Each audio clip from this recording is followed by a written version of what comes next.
Hey guys, thank you for renting with Westland Campers. My name is Sergio and I'll be doing your walkthrough.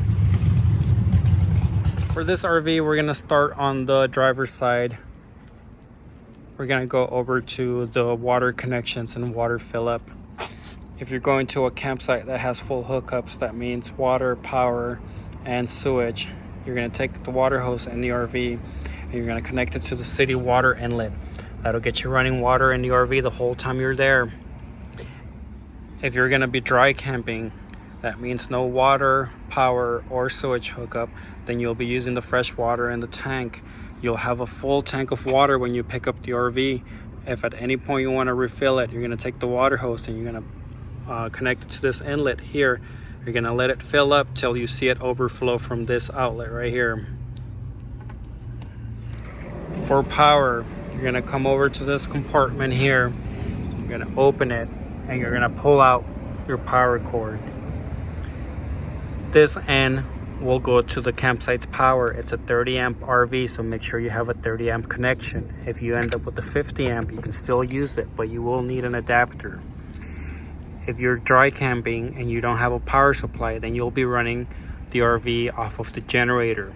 There's 4 things in the RV that you need to either be A, hooked up to the campsite's power, or B, have the generator on. Those items are the power outlets, the microwave, the TV, and the central AC unit. If you want to use any of those 4 items, then you will need to be either hooked up to the campsite's power or have the generator on. This RV works on gas. Please make sure you do not put any diesel or ethanol fuel. Gas only, 87.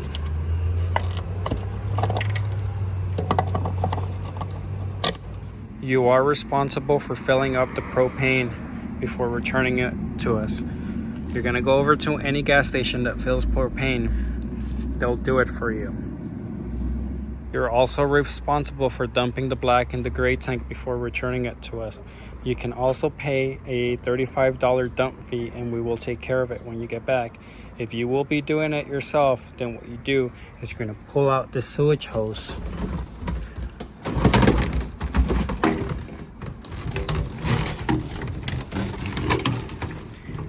You're gonna take this end and lock it into place here. Take the other end and stick it to the sewage dump. Once you're all set up, you're gonna pull the valves. First one you're gonna do, it's gonna be the black valve. You're gonna pull this out towards the left. Everything's gonna drain out. Once it's done, you're gonna pull the gray valve second to flush out the black waterways. Once everything is empty, you're gonna go ahead and disconnect the hose and you're gonna rinse it inside and out before you put it back into the compartment, please. Water and sewage hose will be in this compartment right here. For the next part of the walkthrough, I'm gonna show you everything on the inside.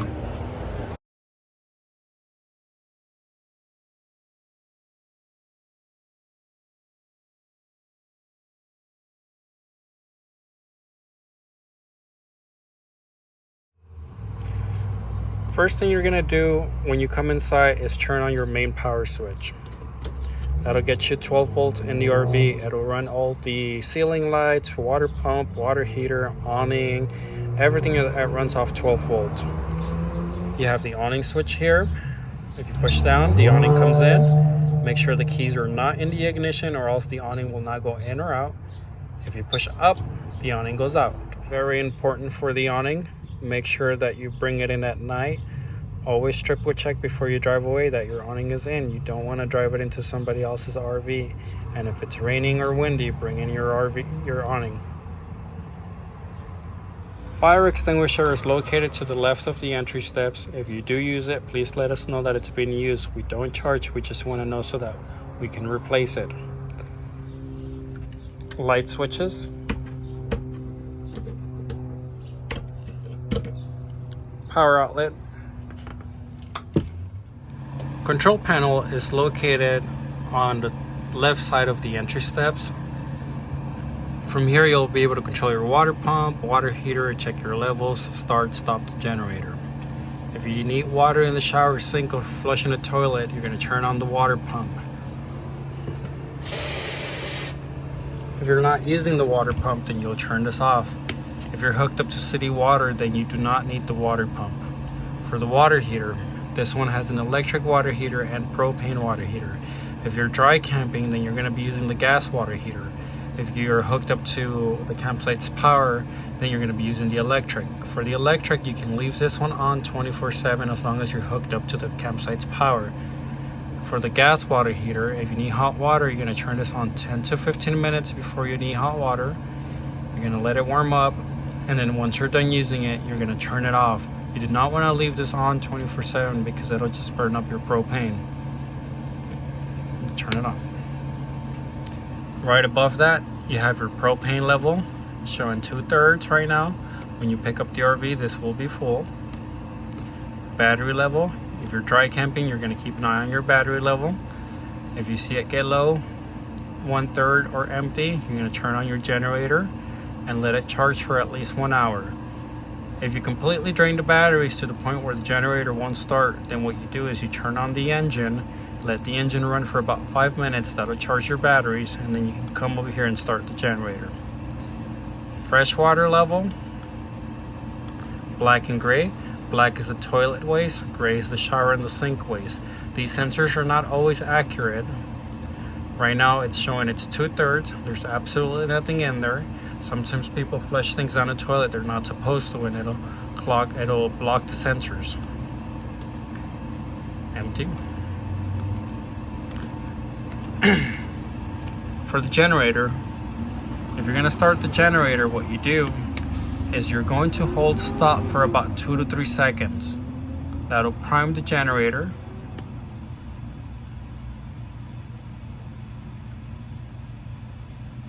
And then you're going to hit start. Once it starts, you'll be able to run the microwave, you'll be able to use the power outlet, run your central AC unit, and use the TV. If you're not using the generator, make sure you turn it off so you're not wasting your generator time. If you're hooked up to the campsite's power, you'll be able to use the microwave, or if you're not, then you need to turn on the generator. It's really easy. Okay.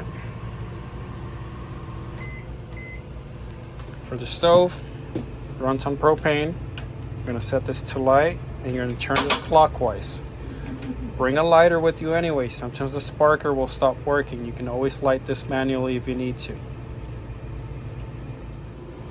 Central AC unit, the controls are on the unit itself. You're going to turn this over to either low cool or high cool, and just make sure your temperature is at the coldest. You want to shut it off, go off. For the furnace, you come over to the bedroom and you turn this on to the temperature right here. Usually 68-70 degrees will keep the RV nice and warm. If you're not using it, then you're just going to turn it off. For the TV, your TV and Blu-ray remote will be in this cabinet up here. Blu-ray player is right here. Just make sure you hook it up to power. Refrigerator runs automatically on propane or electricity. You're going to turn it on to auto. You're going to set it to the coldest setting. Give it about 3 hours from when you turn it on, and it'll be cold and ready for you to start loading it up.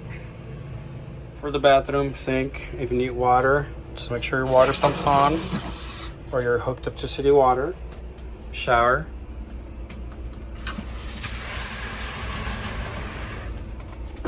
And toilet. You're going to fill it up with water first. You do that by lightly pushing on the pedal. Once it's about halfway, it's ready to use. When you're done, you're going to push the pedal all the way down, flush it. There's a GFI reset switch here on this outlet, so if your power outlets don't want to work, TV and microwave, you come over here and hit the reset button, get it going again. And on the corner of the bed is your power, your breaker box and the fuse box. So let's say you're running the generator or you're hooked up to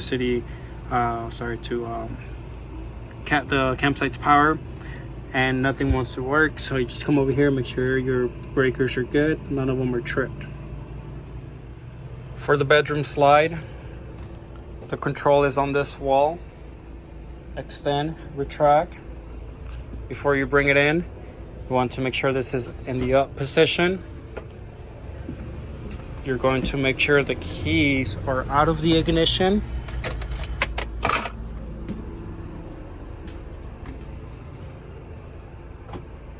And if you hit retract,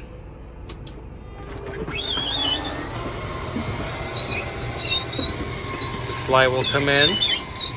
For sleeping space, you have the bunk above the passenger and the driver's seat. If you want to remove this, you can, so that you're not hitting your head when you're going in and out of the cab here. And then also you have the dinette for sleeping space. This turns into a bed. What you need to do is you need to come down here. You're gonna unlock it. You're gonna push it down. It's gonna go all the way down to the supports here. Make sure you remove the cushions before you push it down. And then once you're done, you're gonna fill it back up with the cushions. This one fills in the empty space. You wanna turn it back into a table. You're just gonna push it up and lock it into place. Last part of the walkthrough is the dash. This RV does have a kill switch.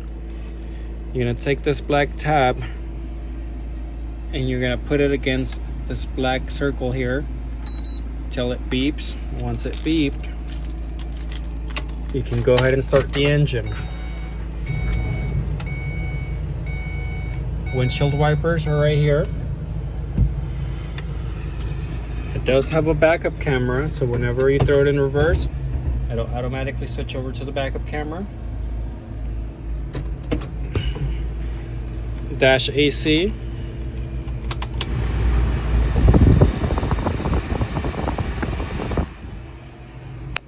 Parking brake is down there. Brake release. And it also has an emergency start switch. So let's say you leave your headlights on and completely drain the battery in the engine. You can use the house batteries to start the engine.